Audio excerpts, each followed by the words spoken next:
బంగారం, బ్యాంకులు, ఇతర ప్రైవేటు సంస్థల్లో ఉన్న విడిపించి కొనబడును. కొమ్మూరి గోల్డ్, ఆంధ్ర మరియు తెలంగాణ. నమస్తే, వెల్కమ్ టు మనం టీవీ. ప్రస్తుతం మనతో పాటు ఉన్నారు ఫ్లవర్ థెరపిస్ట్ అజయ్ గారు. హలో అండి, నమస్తే. నమస్తే అండి. సార్, నర్వ్స్ వీక్నెస్ గురించి మాట్లాడుకుందాం. అయితే జనరల్గా ఈ అలోపతి, ఈ ఆయుర్వేదం ఇలా కాకుండా ఫ్లవర్ థెరపిస్ట్ ద్వారా నర్వ్ వీక్నెస్ ఎలా తగ్గించుకోవచ్చు అంటారు? అందులో ఎలాంటి మెడిసిన్స్ ఉన్నాయి? ఇప్పుడు అలోపతి కానీ ఈవెన్ ఆయుర్వేదం కూడా నరాల వీక్నెస్ ఒక సిస్టమ్ కరెక్ట్గా పనిచేయట్లేదంటే దానికి ఉండేది ఏంటి? అలోపతిలో స్టెరాయిడ్స్ ఉంటాయి. అవును, తెలిసింది. Steroids, boosting substances, hormonal disruptors. అవును, దానికి తోడు ఈ ప్రోటీన్ షేక్స్ ఇవి ఇచ్చి ఎక్కువ ప్రోటీన్ తీసుకోండి అంటారు. అలాగే ఇప్పుడు ఆయుర్వేదంలో చూసిన ఒకప్పట్లో కాకుండా ఇప్పుడు ఏంటి మనకి ఈ భస్మాలు, లేహ్యాలు, అవును, అలాగే మన చూర్ణాలు, చూర్ణాలు, అవునవును, మళ్ళీ ఇవి కూడా ఏంటి మీకు సడన్గా ఎనర్జీ, అగ్రెషన్ పెంచేవి. అవును, అవును. అంటే ఒక టెస్టెస్ట్రాన్ లెవెల్, ఈ హార్మోనల్ లెవెల్స్ని పెంచుతుంది. ఒక అగ్రెషన్ పెంచి ఒక హీట్ డెవలప్ చేసినప్పుడు బలం వస్తుంది అని. కాకపోతే మనం అక్కడ ఆలోచించాల్సింది ఏంటంటే కొంతమందికి అంత స్ట్రాంగ్ ఎలాగుంటారు, 60 ఏళ్ళకు కూడా అంత నరాలు అంత స్ట్రాంగ్ ఎలా ఉంటాయి. కొంతమందికి 20 ఏళ్ళకే ఇట్లా చేతులు అనడం, ఆ నర్వస్నెస్ రావడం, ఇన్సెక్యూరిటీ రావడం, యాంగ్జైటీ, నేను చేయలేను అన్న కాన్ఫిడెన్స్ లేకపోవడం. తేడా ఎక్కడుంది? అందరం మనుషులమే, అందరికీ ఒకటే సిస్టమ్. అంటే మా ఫ్లవర్ థెరపీ ఏంటంటే we always address it at the root cause. అంటే అన్నమయ కోసం ఉంటుంది. ఇప్పుడు ఆయుర్వేదంలో ఇచ్చిన మనకి అలోపతిలో ఇచ్చినా కానీ అన్నమయ కోసంలోనే ఆలోచిస్తున్నారు.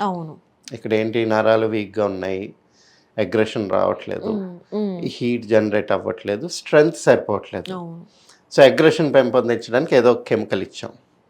సో రోజు నరాల వీక్నెస్ అంటే పొద్దున్నే కాఫీ తాగే అలవాటు ఉంటుంది చాలామందికి, కొంతమందికి సిగరెట్ తాగే అలవాటు ఉంటుంది. ఇదంతా నర్వ్ స్టిమ్యులెంట్సే. అదే ఒక సివియర్ స్టేజ్లోకి వెళ్ళినప్పుడు ఆల్కహాలిక్స్ అవుతారు, డ్రగ్స్లో వెళ్తారు. ఇవన్నీ ఏంటి, స్టిమ్యులేషన్. కొంతమంది కోకైన్ ఇవేవో తీసుకుంటుంటారు కాబట్టి. అదేంటి, బట్ దానికి ఒకసారి అలవాటు పడిపోయారు అనుకోండి, ఆల్కహాలిక్స్ ఎక్కువైనా అంటే జనరల్గా ఈ నర్వ్ వీక్నెస్ చూస్తాం డెఫినెట్గా. ఎందుకంటే అది మీ లివర్ని డిస్టర్బ్ చేస్తుంది. మన ఆయుర్వేదంలో చూసుకుంటే లివర్ని డిస్టర్బ్ చేస్తుంది కాబట్టి మీకు ఆ బ్లడ్ ప్యూర్గా అవ్వదు, విటమిన్ B12 పడిపోతుంది, ఫోలిక్ యాసిడ్ రాదు. దాంతో ఏంటి, మీ నర్వస్ సిస్టమ్కి అందాల్సిన ఇంపల్సెస్ రావు, ఆ షివరింగ్ వస్తుంది, విత్డ్రాల్ సిమ్టమ్స్ వస్తాయి. కాకపోతే వాళ్ళు బాగా సివియర్ ఆల్కహాలిక్స్ ఏంటి, ఒక 2-3 పెగ్గులు వేసిన తర్వాత అప్పుడు నార్మల్ ఫంక్షనాలిటీకి వస్తుంటారు. ఎందుకంటే వాళ్ళకి ఒక డిపెండెన్సీ కింద అయిపోతుంది. సో ఇదంతా ఏంటి, బాడీలీ కెమికల్ యాక్షన్స్. బట్ ఈ అన్నమయ కోసం పైన మనోమయ కోసం ఉంటుంది. అంటే మెంటల్ యాటిట్యూడ్. కొంతమంది ఏంటి, మెంటల్గా ఆలోచించుకొని నేను ఇలాగ ఉండాలి, నేను స్ట్రాంగ్ ఉండాలి. ఇప్పుడు బాగా నీరసంగా ఉంటారు, కొంతమందికి జ్వరం ఉంటుంది. కొంతమంది ఏంటి, పని ఉందనగానే జ్వరం లేదు నాకు అని చెప్పేసి మెంటల్గా వాళ్ళ బాడీని వాళ్ళు ఇన్విగ్రేట్ చేసుకోగలుగుతారు. అలాగే ఎవరికో అడిక్షన్ ఉంది, అడిక్షన్ వల్ల ఇదిగో అంటే ఎవరో టెస్ట్ చేసి ఇదిగో నీకు డయాబెటీస్ వస్తుంది, నరాల వీక్నెస్ వస్తుంది అని కానీ మెంటల్గా ఆలోచించుకొని వాళ్ళ సిస్టమ్ని మొత్తం మార్చుకుంటారు. అదొక స్ట్రెంగ్త్ ఉంటుంది. దానిపైన విజ్ఞానమయ కోసం ఉంటుంది. అంటే శరీరానికి ఒక నోహౌ ఉంటుంది. అంటే ఈ సెల్ నేను ఇప్పుడు బ్రెయిన్లో ఉండే సెల్ కానీ, నర్వ్ సెల్ కానీ, మన లివర్లో ఉండే సెల్ కానీ, మన హెయిర్లో సెల్ ఉండేది కానీ అన్నీ ఒకటే సెల్ నుంచి వచ్చినాయి. అన్నిట్లో ఒకటే జీన్ ఉంటుంది, కానీ అది ఎక్స్ప్రెస్ అయ్యేది వేరే వేరేగా ఎక్స్ప్రెస్ అవుతుంది. అలాగే ఇప్పుడు ఆ ఎక్స్ప్రెషన్లోని ప్రాబ్లం వచ్చినప్పుడు ఈ వీక్నెస్ వస్తుంది రూట్ లెవెల్లో. అంటే మేము చూసే ఆస్పెక్ట్ ఆ లెవెల్లో చూస్తాము. సో మా మెడిసిన్ ఏంటంటే సడన్గా ఒకసారి స్టిమ్యులేట్ చేసేటట్టు అలాగ ఉండదు. మేమేంటంటే ఈ ఆజ్ఞాచక్రం ఏదైతే ఉందో దాన్ని బేస్ చేసుకొని ఇప్పుడు కింద 5 చక్రాలు ఉంటాయి. ఈ 5 కూడా 5 డిఫరెంట్ ఎలిమెంట్స్ కరెస్పాండ్ అవుతాయి. ఈ 5 డిఫరెంట్ ఎలిమెంట్స్ కూడా 5 డిఫరెంట్ సెన్స్ ఆర్గాన్స్కి కరెస్పాండ్ అవుతాయి. కాకపోతే అన్ని సెన్స్ ఆర్గాన్స్ మనకి బ్రెయిన్లో అదే ఫేస్ దగ్గరే ఫోకస్ అయ్యి ఉంటాయి. అవును. సో ఆ ఎక్స్ప్రెషన్ మాత్రమే మనం పంచ జ్ఞానేంద్రియాలు అంటే పంచభూతాలు కూడా ఫేస్ లో ఉంటాయి. వీటిని కంట్రోల్ చేసేది మన బ్రెయిన్, నర్వస్ సిస్టమ్. అది ఆజ్ఞా చక్రం. అవును. అక్కడ ఇంబ్యాలెన్స్ వచ్చినప్పుడు నరాలు మొత్తం వీక్ అవుతాయి అన్నమాట. నాట్ ఓన్లీ దట్, అప్పుడు ఏంటి, నరాలు వీక్నెస్ అయినప్పుడు మీకు కాన్ఫిడెన్స్ పడిపోతుంది. అవును. దేని మీద ఒక ధైర్యం సరిపోదు. ఎటన్నా వెళ్ళాలన్నా ఏదైనా చేయాలన్నా చాలా ప్లానింగ్ ఉండాలి. ఏదైనా పట్టుకొని ఇలా తీయాలన్నా కూడా షివరింగ్ వస్తుంది. మాట్లాడలేరు ఎవరితోటి.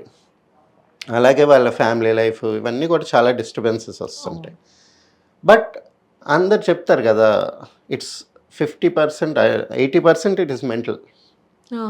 మన బ్రెయిన్లోని మన ఆస్పిరేషను ఇది. అవును. అవును. మన పద్ధతి ఎలాగుంది, మన లైఫ్ స్టైల్ ఎలాగుంది, ఏది మార్చుకోవాలి. ఇప్పుడు నేను ఎక్సర్సైజ్ చేయను, నేను అలా కౌచ్ పొటాటో లాగా ఉంటాను, పొద్దున్న సాయంత్రం దాకా వీడియో గేమ్స్ ఆడుకుంటాను, కానీ ఆరోగ్యంగా ఉండాలి మందులు వాడి అంటే కుదరదు. Not possible. బట్ ఆ చేంజ్ రావడానికి మా మెడిసిన్ హెల్ప్ చేస్తుంది. ఆ వీక్ నర్వస్ సిస్టమ్ని అంటే మన ఆజ్ఞా చక్రాన్ని స్టిమ్యులేట్ చేసి. ప్రతి దానికి ఈ ఫ్లవర్ థెరపీస్ లో మెడిసిన్ ఉంటుంది అంటారా? ఎనీ మెటబాలిక్ ఇంబ్యాలెన్స్ అండి. ఇప్పుడు మలేరియా వచ్చింది, దానికి మేము మెడిసిన్ ప్రిస్క్రైబ్ చేయం. ఎందుకంటే ఇప్పుడు ఫస్ట్ ఎయిడ్, సడన్గా ఏదో బోన్ ఫ్రాక్చర్ అయింది, దానికి ఫస్ట్ ఎయిడ్ కావాలి. ఏదైనా టేర్ ఉంది, ఫస్ట్ ఎయిడ్ కావాలి.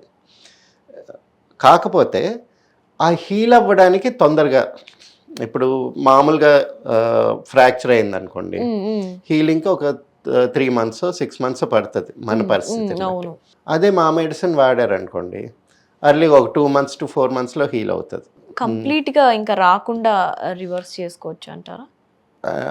డిపెండ్స్ అండి. ఇప్పుడు ఫస్ట్ ఆఫ్ ఆల్ మెయింటైన్ చేసుకోవాలి. ఇప్పుడు డయాబెటీస్ ఉంది, తగ్గుతుంది, అవును, కానీ మళ్ళీ వస్తుంది. ఎందుకంటే వాళ్ళ లైఫ్ స్టైల్ మెయింటైన్ తగ్గిపోయింది కదా అని స్వీట్స్ తినడం, రైట్, మళ్ళీ పాత హ్యాబిట్స్కి రివర్ట్ అవ్వడము, స్ట్రెస్కి లోన్ అవ్వడం, మెడిసిన్ మానేయడం. అలాగే మనకి థైరాయిడ్ ఎక్సలెంట్గా పనిచేస్తుంది. కానీ వీళ్ళు ఒకసారి తగ్గగానే మళ్ళీ వచ్చిందంటే their reverting to their same old habits. So వాళ్ళ లైఫ్ స్టైల్ని వాళ్ళు మెయింటైన్ చేసుకున్నంత వరకు ఖచ్చితంగా రిజల్ట్స్ ఉంటాయండి. అంటే జనరల్గా ఆయుర్వేదం దీనికి కంపారిజన్ మ్యాక్సిమం ఉండదు. అంటే మన ఆయుర్వేదంలోనే ఒక డీపర్ సబ్జెక్ట్. ప్రతి డ్రగ్కి, ప్రతి ఫుడ్కి కూడా, ఆయుర్వేదంలో even food is considered as a drug, as a medicine, and the same is considered as a poison. అంటే ప్రతి ఆబ్జెక్ట్కి ఒక గుణం, అంటే దాని కెమికల్ ప్రాపర్టీస్, వీర్యం అంటే దాని పొటెన్సీ కానీ దాని యాక్షన్ ఫాస్ట్నెస్, స్ట్రెంగ్త్, విపాకం అంటే అది లోపలికి వెళ్ళిన తర్వాత ప్రాసెస్ అయ్యి ఎలాగ మారుతుంది. అంటే మెయిన్గా మనకి భస్మాలు ఇవన్నీ విపాకం మీద పనిచేస్తాయి. ఎందుకంటే డైరెక్ట్గా తీసుకున్నప్పుడు మీకు ఏం ఎఫెక్ట్ ఉండదు. అది బాడీలోకి వెళ్ళి ఫ్యాట్ మాలిక్యూల్స్లోంచి ప్రాసెస్ అయ్యి వచ్చి, లేకపోతే లివర్లో ప్రాసెస్ అయ్యి వచ్చినప్పుడే ఆ విపాకం ఎఫెక్ట్ తెలుస్తుంది. దాని తర్వాత ప్రభావం ఉంటుంది. మాదేంటంటే ఈ డెప్త్ 4th లేయర్ ప్రభావ శాస్త్రం దగ్గర పనిచేస్తుంది. ఒక పర్టికులర్ డ్రగ్ ఒక ఎఫెక్ట్ని కాజ్ చేస్తుంది. అంటే ఇప్పుడు ఒక వెన్నెల చల్లగా ఉందంటారు, వెన్నెలకి చల్లదనానికి సంబంధం ఏంటి? అవునవును. ఇప్పుడు మల్లెలో వాసన సువాసన మత్తు గొలిపిస్తుంది, ఆ వాసనకి మత్తుకు సంబంధం ఏంటి? అవును. ఇవేంటంటే ఒక పర్టికులర్ ఎఫెక్ట్ కాజ్ చేస్తాయి. అంటే మనం ఒక రకంగా తీసుకుంటే ఒక బేస్ లెవెల్లో హార్మోనల్ ఎఫెక్ట్ అనుకోవచ్చు. చిన్న సటిల్ చేంజెస్. ఇప్పుడు లేడీస్లో చూడండి, పీరియడ్స్ టైంలోనో దానిలోనో మెనోపాజ్ టైంలోనో చాలా ఎరాటిక్ బిహేవియర్ ఉంటుంది. అసలు ఫిజికల్గా కెమికల్గా తీసుకుంటే దీనికి మీ బ్రెయిన్కి ఏంటి సంబంధం? కాకపోతే అప్పుడు ఉండే అన్క్లీన్లీనెస్ ఫీలింగ్ తోటి, ఒక ఫ్రస్ట్రేషన్ ఫీలింగ్ తోటి ఒక చిరాకు వస్తుంది. అది దాని ప్రభావం. దాన్ని బ్యాలెన్స్ చేయగలిగాం అనుకోండి, ఏది ఉండదు. అలాగే ఆ ప్రభావం మీద పనిచేస్తుంటుంది. సో మనది ఏంటంటే ఇప్పుడు వచ్చేవన్నీ మెటబాలిక్ ఇంబ్యాలెన్సెస్, డిసీజెస్ కాదు. థైరాయిడ్ ఉంది, డయాబెటీస్ ఉంది, క్యాన్సర్ ఉంది. ఇవన్నీ బయట నుంచి ఏదో దోమ కొడితేనో లేకపోతే వీటితోనో వచ్చేవి కాదు. అఫ్కోర్స్ అక్కడ ట్రిగర్ అక్కడ ఉంటుంది. ఇప్పుడు ఎవరికైనా థైరాయిడ్ వచ్చిందంటే ఏదో హార్మోనల్ ఇంబ్యాలెన్స్ వల్ల ట్రిగర్ అవుతుంది. కానీ ఆ ట్రిగర్ని తీసేసి మనం మళ్ళీ బాడీని బ్యాలెన్స్ చేసుకుంటే దాన్ని కంట్రోల్ చేసుకోవచ్చు. రైట్ అండి, థ్యాంక్ యూ. థ్యాంక్స్.